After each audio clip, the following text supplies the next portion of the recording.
ALGS Split 2 playoffs, day one now in the books, and boy did we get some surprises in this one. South America deserves more respect. I've been saying this for a while now, and here we finally have the proof. So we started off obviously with Group A going up against Group B. Not Moist finishing in first place. No surprise. I've been saying this for a while in the scrims. Moist has been looking good. They're showing it on LAN, obviously, in a group setting.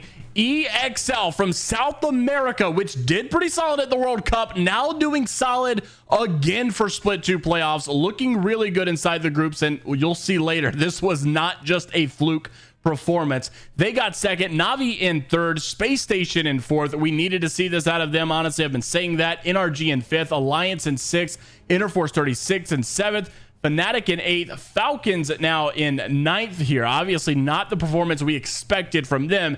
Guild in 10th, GHS in 11th, Luminosity in 12th, Shadow in 13th, Free Agent Kids in 14th, Dreamfire in 15th, HAO, FaZe Clan, X and Y, Team Liquid, and Striders. Then you move over to the second set of groups. That's Group C versus Group D. Furia Esports take the dub in the second group. You've got Gaming Gladiators in second. Honestly, GG, I feel like they're a team that we still don't talk about enough. Like, we know they're good. EMEA's been getting better, yada, yada, yada. Yet they're always doing good against international teams, and we're still not considering them a real top 3 force into winning this tournament. And I guess I get it, right? You've got to consider Alliance, Falcons, and all these other teams that are so top 3 heavy.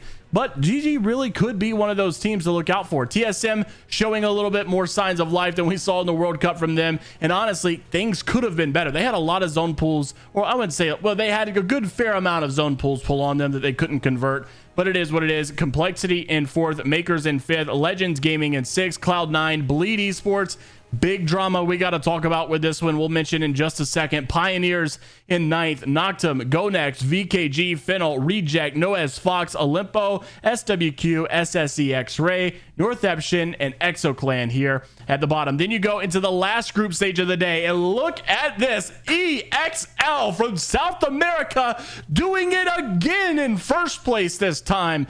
Big day out of those guys. I know they're riding this one big time, and I'm happy for them, man. These guys are showing South America deserves it. They have been fighting so hard time and time again, and they're not getting the Pro League respect they deserve because they got the Pro League stripped from them. They're not getting like show or camera time as much as they probably deserve.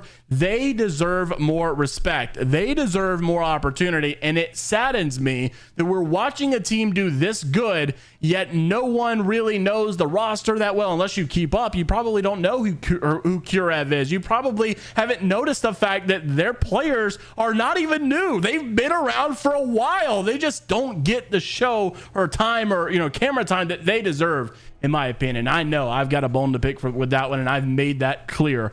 But let's move on. Falcons did show up a little bit better in the second group stage for them. Second place. Moist in third after just getting first. So 2 podium finishes for them. Bleed Esports in 4th. FaZe in 5th, Cloud9, EXO, TSM, Fennel, SSC, X-Ray, VKG, Liquid, Legends Gaming, obviously playing with Nasky and Co. during the group stage while they try to figure this stuff out. Strafing Flame is on his way with their visas. Guild Esports, Noez Fox, Noctum, Alliance, Striders, GHS, and XNY. So the overall standings that we have currently right now, and we still have 3 more group play matches to go tomorrow. Tomorrow will be another set of group play, A versus C, A versus D, and B versus C. But right now, Moist Esports in first, EXL in second, TSM, Falcons, Cloud9, Bleed, Legend, Fury, Alliance, GG, Fennel, FaZe Clan, Navi, SSG, VKG, Complexity, Guild, Makers, EXO, NRG, and that's your tied for 19th place, right? That's your top 20 basically. Then your bottom 20 is SSE, X-Ray, Noctum, E36, Fnatic, Team Liquid, GHS, NFX, KCP, Go Next, X and Y, Luminosity still down here, but it's hard to even consider these, right? Like, you could look at these bottom, yeah, but most of these teams down here at the bottom haven't played twice. Teams like Striders, yes, they have played twice. That's a performance worth looking into, but some of these like LG, right? 31st. Oh, LG had a bet. No, they really didn't. 25 points, not too bad. They just simply didn't get to group stages like many of these other teams. So it's not until tomorrow where you can look at these league standings in the group stage to say, here's how they're really doing. Obviously, this will determine whether or not teams start off in the elimination bracket or if they go into the winners bracket and what type of, seeding, I guess, they're going to get coming out of this. Now, let's talk about the drama, because we did have a lot of it, or some very emotional drama into this. And I honestly agree. This is a pretty bad one. Bleed Dropped comes out to say yet another game. And if you saw this, it put a pit in your stomach. It was a cringy experience to have to go through this. They had a situation where they were forced to play as a duo, not because their third was screwing up some settings, but because the game stability is so bad. Drop comes out to say yet another game in $1 million tournament.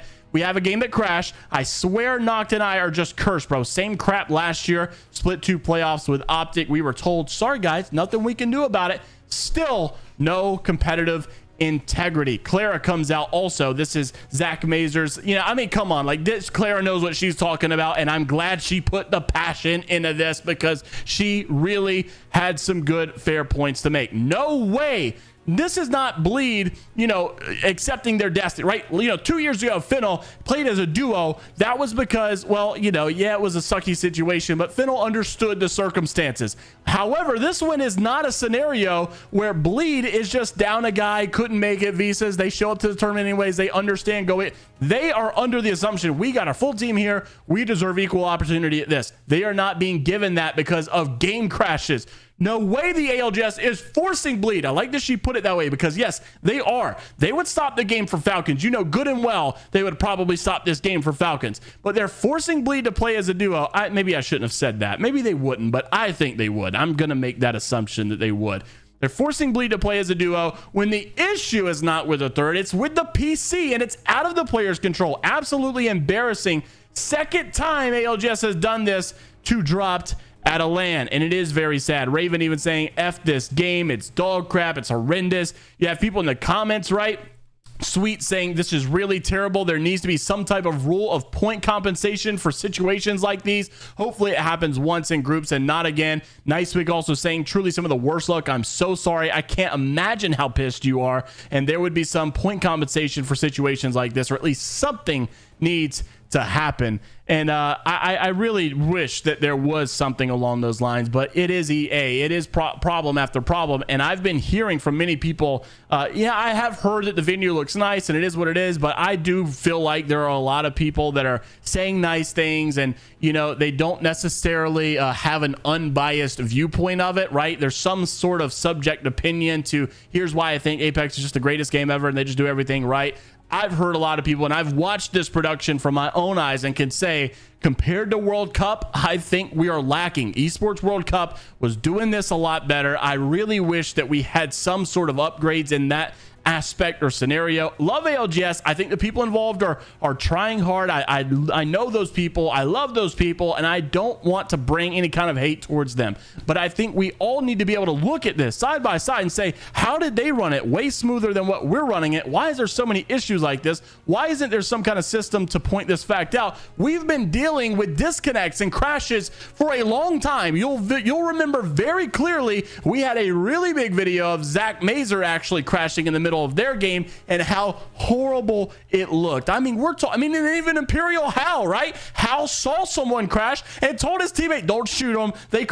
This is weird. Like, we're in a world championship. You shouldn't be dealing with crashes or players purposely not killing players because they're trying to keep competitive integrity. It's the players that's keeping the competitive integrity, not the game itself, or people that are doing the production. Now, they are doing some pauses and such, and I get some people are trying the best they can, but we are having to say year after year, ew, this sucks. Man, this is unfortunate. Really terrible. Wish there was some kind of compensation for this. Why is it 4 years, 3 years in a row, we're still saying the same excuses? Can we at least have something done within a year? Like, one time is one thing, 2 times another thing, 3 times is just getting ridiculous, man. All right, I've beat this dead horse long enough. Shubi also comes out. Obviously, he's upset. 6 overall and should have been better, but having to play as a duo one game and getting to use use of controller. Newcastle has been a challenge. We're locking it for tomorrow, and hopefully we are not having these issues happen tomorrow. Hopefully they are coming together and are going to test some of these things overnight so that we don't have these issues going in